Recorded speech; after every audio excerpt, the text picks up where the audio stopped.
Yo, what is going on, everybody? So these are basically my top 5 picks for the best monitors that you could buy for the lowest processing latency and the lowest response time. Now 360 Hz are out of this question just because the response times are not fast enough to back up the refresh rate, and basically on 360 Hz you'll notice the dips of your FPS way more. So to combat that, just stick to 240 Hz or 280, even though you might be able to run 360. It depends, it's your choice at the end of the day, but in this video I'm going to be showing only 240 Hz / 280 Hz. So first up is the Dell 240 Hz gaming monitor. This one's pretty decent. All the Alienware ones compared to this one aren't that great. This is like the best one, and this is due just because it's like a little bit faster than this ViewSonic one, but the ViewSonic one has lower processing lag. So if you only willing to spend like $200, you just want the cheapest, best 240 Hz monitor, then buy this one. Now we're gonna move on to the next one. So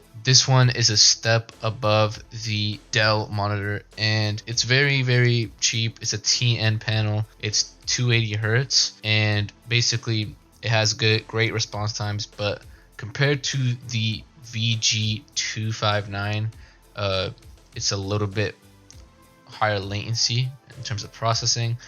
But this is also a great buy, but you just need to make sure that it's a lower price. Right now it's showing like 288. It should be lower than this. It should not be this high. You might have to look on different sites for the same one to see if it's lower.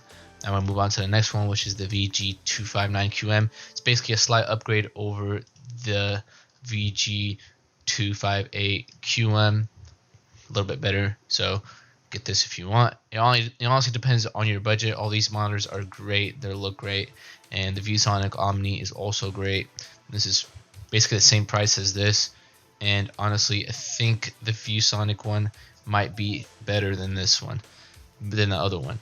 So ViewSonic is probably in the top 2, and the last one, the VG279QM, this supposedly is the fastest one and basically the best one. So there is more options, but these are basically my top 5 picks. I'll leave the links to all these monitors in the description, and basically once you get these monitors, you just need to make sure these things are disabled within the monitor or set to this setting. So overdrive, you want to set this to extreme or whatever value you like. Overdrive basically means it's just gonna have lower latency whenever you turn it up, but there's a risk of having ghosting within the pixels of the monitor. And if you don't know what ghosting is, it's basically just like pixels that are like dead or like they're just not showing up. So you can search up a video on how that looks like or a photo. But yeah, overdrive you want to set to the max, but limit it so you don't experience ghosting. And for most of these you might be able to do all the way up. For some of these you might only be able to do halfway, somewhere around there. But that's just personal preference, overdrive. And we'll move on to basically all the settings that you need to disable that just increase latency. Now if you're looking for smoothness, these settings I just leave enabled and you test around with what you want. But what I'm showing right now is not smoothness, it's just strictly for latency, lower input lag, lower response times, strictly for that. So basically you want to go to your monitor settings. So you just basically click one of the buttons on the back of your screen or on the front of your screen. You click one of those and you want to disable settings like adaptive sync, G-Sync, FreeSync, and things of that nature. I'm going to disable those just because they add more processing latency, just because they have to sync up the frame rate of your PC with the monitor just so it looks clear and smoother. However, this does add a little bit of input lag and you pretty much notice it, so that's the reason why. And these monitors are all great. Some of them are not going to be able to have 280 Hz like natively through the Windows display settings. You're going to have to like set it customly with custom resolution utility, which is a video for another time, but basically it's just a tool where you can set a custom resolution with that tool.